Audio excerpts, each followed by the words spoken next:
Tonight, we report on the new Boys and Girls Club of the Columbia Basin and which cell phone company is looking to increase its tower height in Soap Lake.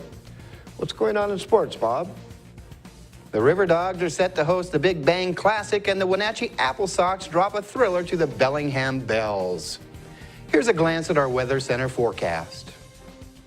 And we're all anxiously awaiting this holiday weekend, and it does look like Mother Nature's going to treat us to just a delightful weather pattern. I'll have all the details coming up shortly. I'm Alan Troop. Stay tuned for all of this and much more on iFIBER 1 News. From the iFIBER 1 HD studio here in the heart of the Columbia Basin, this is iFIBER 1 News, your #1 source for local news, sports headlines, and our very own Weather Center forecast covering the entire Columbia Basin. This is iFIBER 1 News, and it starts now.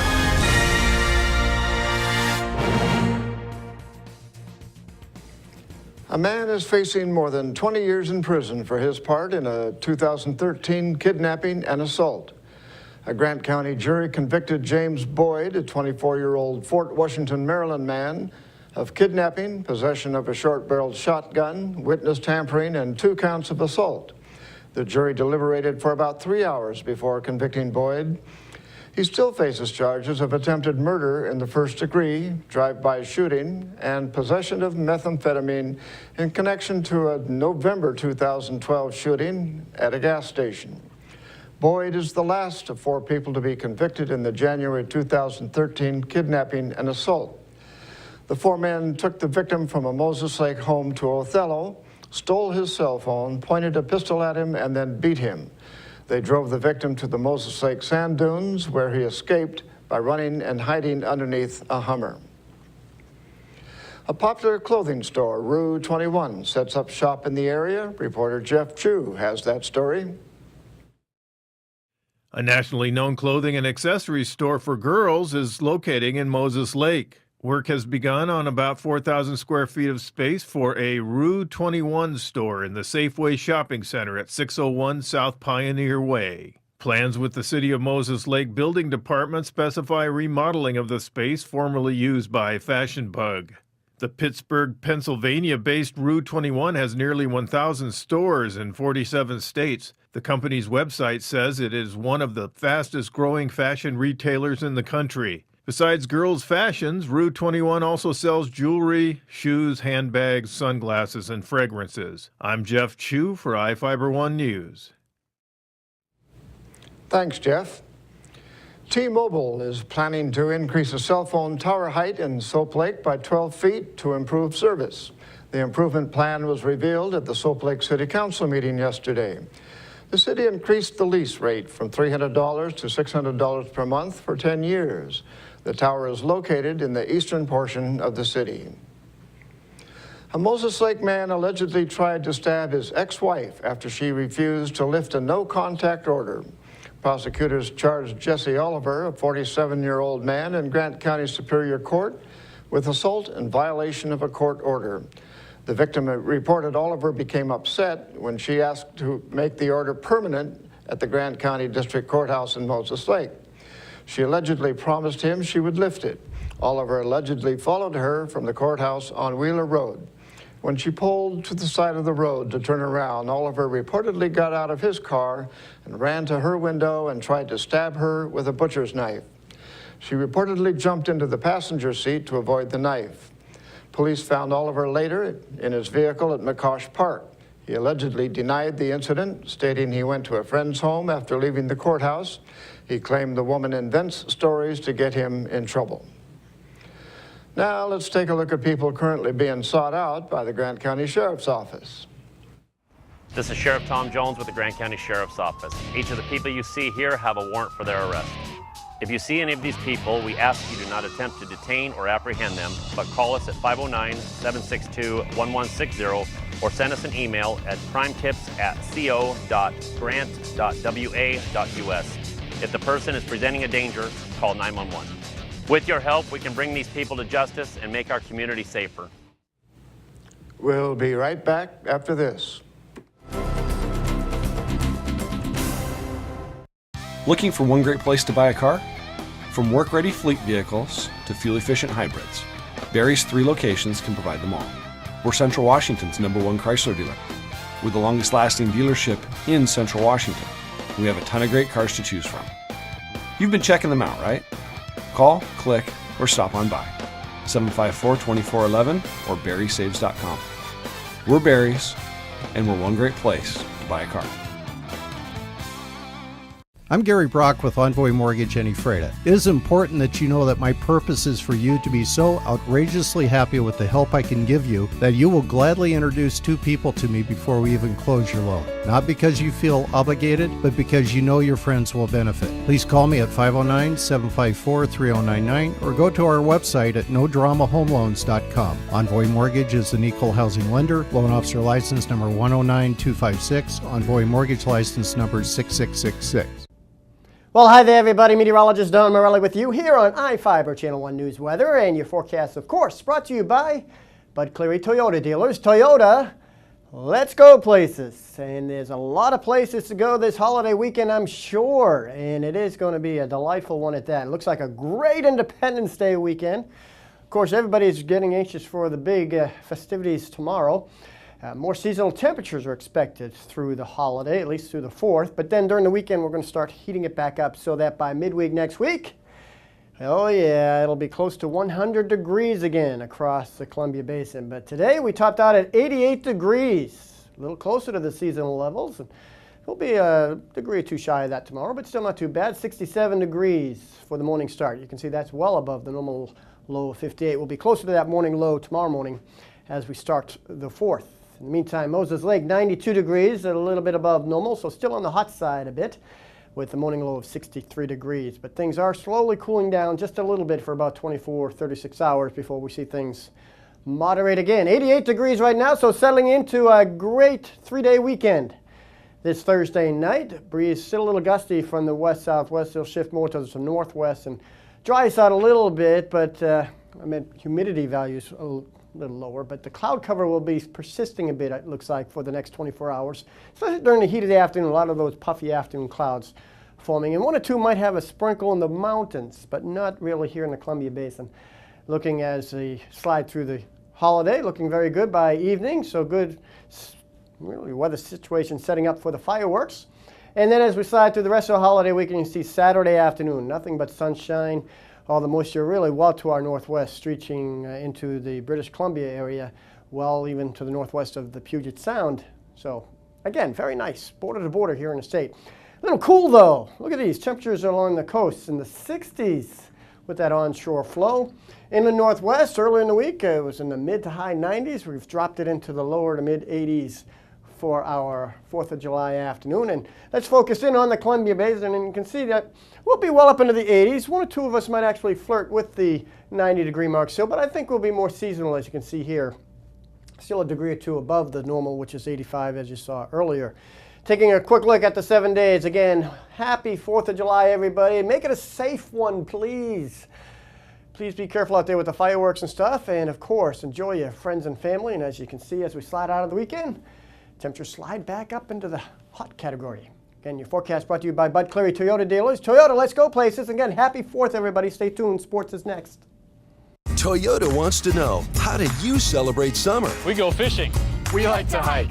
We love camping, mountain biking, as often as possible. No matter the activity, there's a Toyota perfect to take you there. From that favorite fishing spot, camping area, or just a great summer drive, including RAV4, now offered with reduced APR financing or an amazing lease. For details, see any of your Inland Empire Toyota dealers today and enjoy your summer to the fullest. Toyota, let's go places. One of the best things about summertime is the chance to create great memories with loved ones. That usually means road trips, swimming, picnics, and more. Free summer movies at the Lee is part of the tradition. And we at the Ephrata Collision Center are proud to support this great activity in our community. We hope your summer will be safe, fun, and memorable.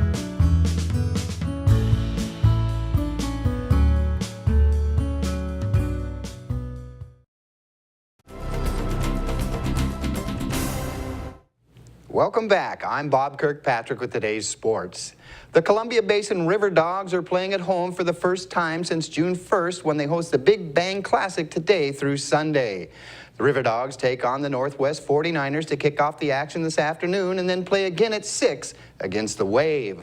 The Dogs play a doubleheader with the Kennewick Bandits at 3 p.m. Friday and then are back on the diamond for a twin bill with the Central Washington Hawks at 3 o'clock Saturday afternoon. The championship game will be played on Sunday. The River Dogs are looking to turn things around after going 1-4 at the Taylor Classic Tournament at Husky Field in Seattle, and the familiar surroundings at Johnson O'Brien Field just might afford them the best opportunity to do so. The Wenatchee Apple Sox dropped an exciting one-run ball game to the Bellingham Bells at home last night. Reporter Sean Wells has the details. The Wenatchee Apple Sox hosted the Bellingham Bells in West Coast League play.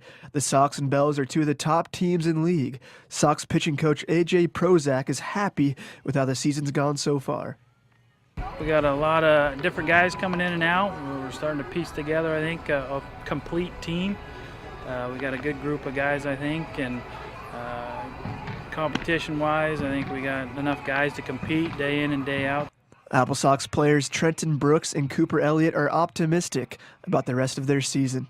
I feel like the best is yet to come. I feel like we're going to start swinging it well. I mean, our bats are going to get hotter. Pitching is doing pretty well so far. I think that's only going to get better. We got a lot of good players from a lot of good colleges. I expect us to bounce back. We always have that respondability factor coming into play whenever we lose a game like the last two games, and I think we're going to come back strong.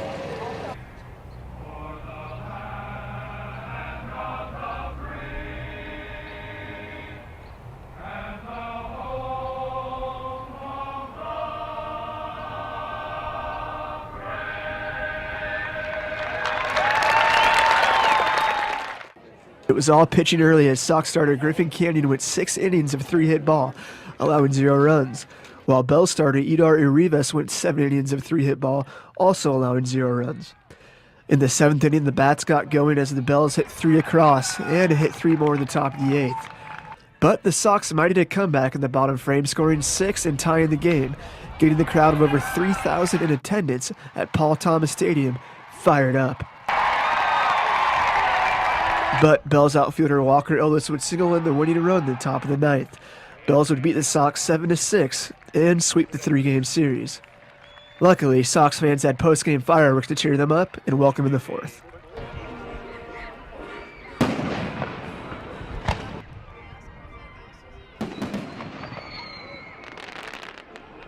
From all of us at iFIBER One Sports, have a happy 4th. I'm Sean Wells. That's it for sports. We'll be right back after this. It's not about insurance. It's about assurance. Assurance is a pledge, a guarantee. It's security and confidence. It's inspiring. Your peace of mind is our passion. Bring us your questions, bring us your concerns. We'll give you assurance.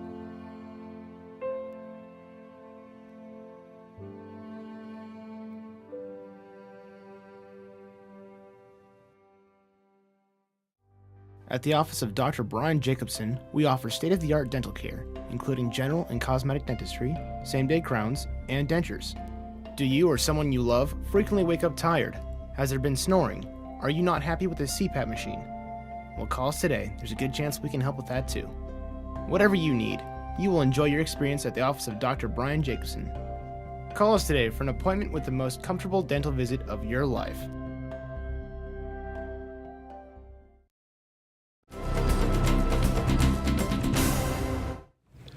Our spotlight story tonight is about the construction of the new Boys and Girls Club of the Columbia Basin. Reporter Jeff Chu has the details of what's to come. The new Boys and Girls Club of the Columbia Basin is going up fast in Moses Lake.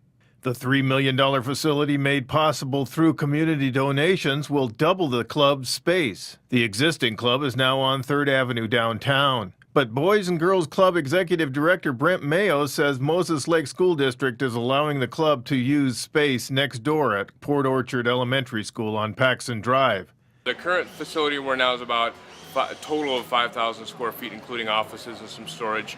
This facility is 10,700 square feet, but we also like to add the roughly 9,000 square feet of the school, from the gymnasium to the computer labs, cafeteria, things like that we'll have. So really we're kind of going from about 5,000 square feet to 20,000 square feet plus about 10 to 12 acres of playfield. This gives the club a great deal of new space, and that means the club can increase the boys and girls membership. So right now, downtown, we see anywhere from 120 to 150 a day. We're expecting that probably pretty close to double. We'll push 250, 300 kids through here a day. The club's agreement with the school district allows Park Orchard school students to use the club's new space, which has a secure walkway connecting the school and the club. The club's exterior will match the school's architectural look. In return, during the school day, when our club is empty, except for the admin offices, they'll have access to ours, so they can come and use the activity center, the art room. We have a community room that they can do teacher conferences in there. They can do whatever. So it's a really good partnership between the two. Mayo detailed the club's new space, which has been framed by the same construction company that built the school. In this building, we're standing in what we call the Learning Center. It's where we run our homework programs. Room right here is our community center, which will be for, we'll do some programming for classes, and there's some of our drug and alcohol, gang awareness, some of those, but it's also our boardroom. The Mosaic Lioness group will meet in there. Some other nonprofits in the community will be have access to that. Right next to us is the Arts Center. So we'll have a nice art room where the kids can be. And on the backside of something new for us is the Teen Center. We'll have a standalone teen center where middle school and high school kids will have their own entrance, their own staff, their own programming. They'll have their own area. Mayo said the need for new Boys and Girls Club space is big. We've outgrown the facility we have down on 410 West 3rd right now. We haven't, I've been here for almost 8 years now. We haven't recruited a member or anything. We've just kind of been status quo because we couldn't actually have any more members. Mayo said the club is about $200,000 short in funding for the project, which is expected to be completed in the fall for a grand opening. I'm Jeff Chu for iFIBER 1 News. And we'll be back after a short break. The biggest decision most people make in their lifetime is the decision to buy or sell real estate. United Country has hundreds of real estate offices all over North America, and the United Country team is highly trained to provide a professional service to you and assist you with all your real estate needs.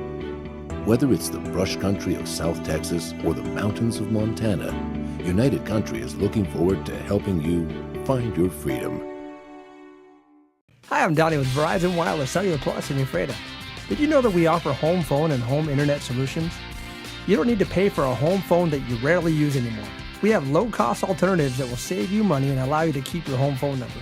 Get unlimited talk time, keep your phone number, and keep some extra change in your pocket. Come see me and all the experts at Verizon Wireless Cellular Plus and find out about all our home phone and internet solutions. 1115 East Basin Street, across from Safeway in Ephrata.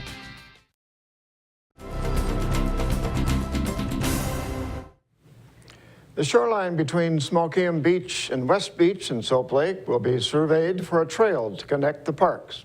The Soap Lake City Council approved adding $5,000 to the existing $3,000 set aside for a land survey. Money would come out of the city's lava lamp project fund of about $148,000. Wenatchee-based Gray and Osborne will perform the survey. In Northwest news, a man from South Africa is stuck in federal detention after authorities say he overextended his stay in the country by 30 minutes. Como 4 reporter Keith Eldridge has the details. For 6 months, Diego Samanasi said he roamed freely about the United States, backpacking all over the country. But when his time was up June 14th and he tried to enter Canada to continue his trip, he didn't know he needed a visa to get through the border. Canadian authorities at the Peace Arch crossing turned him back to the U.S. side, but it was 30 minutes past midnight. What can I do if I can't come back to the United States? And without making a lot of questions, he just arrested me. U.S. Immigration and Customs Enforcement, ICE, seized Seminasi and transported him 145 miles south to the Northwest Detention Center in Tacoma, where he's been ever since. I think it's ridiculous. I think it's one of the problems that we have with our immigration laws. Seattle immigration attorney Steve Tanijo was so incensed he agreed to take up Simonasi's case for free. Backpacker, I used to backpack around the world as well, so I mean, I kind of relate. Tanijo says ICE has offered to let Simonasi out on a $7,500 bond. Which he has no money. I mean, he's a backpacker. No, I don't have it. And to be honest, I don't think I have to pay it. I haven't done any crime, any illegal thing. Or he can pay for a one-way flight back to Uruguay. Which also he doesn't really want to do because he just wants to continue his travel. Simonasi says he's done nothing that deserves this kind of treatment and is willing to sit in confinement until he can legally get on with his trip through North America. What could be tougher than racing a homemade boat built out of cardboard? Building a cardboard boat in only 2 hours and then attempting to race the craft in the annual Longview Cardboard Boat Regatta. Most vessels in the regatta take dozens or hundreds of hours. Organizers created a special award for those who show up late and unprepared, the Procrastinators Cup. Only 2 teams of procrastinators raced yesterday on Lake Sacagawea. Tim Campy of Rainier, his 10-year-old daughter and 18-year-old niece called themselves the Sombrero Heroes. 8 Washington National Guardsmen called their boat the Keep Calm and Soldier On. The Guardsmen capsized on entering the water, and the Sombrero Heroes drifted over the finish line for the win. A prosthetic leg that washed ashore in Kingston over the weekend has been returned to its rightful owner. Como 4 reporter Michelle Esteban was there when the woman who lost the leg and the woman who found it met. Hannah Listall has likely never been so happy weeding. She was very excited, ecstatic that I had found the leg. And she's still riding the high from this morning when she reunited Poulsbo's Megan Smith with her lost prosthetic leg. Megan's sister saw a Facebook post and heard about the Sunday night Como News report featuring Hannah desperately seeking the leg's owner. I cried. And then I laughed. And I was so jittery and so excited, I could not wait to get it back. Hannah found the prosthetic Sunday morning along Kingston's shoreline. So we were trying to hit the low tide point so we can kind of beachcomb, see what we can find. And I saw a foot first. The night before, Megan and her husband were swimming here. I was about halfway to shore, and then that's when I realized my leg was gone. Panic set in. And I dove down into the water, and I couldn't find it. I looked and I looked. Megan swims with her prosthetic all the time, and it's never come off. She says she couldn't afford a new one. Her backup is used only for running. It's not as comfortable or meant for daily use. It's like getting your leg back. And it's what I use every day. And that's going to do it for us here at iFIBER One News. We want to thank you for watching, and we'll see you again tomorrow.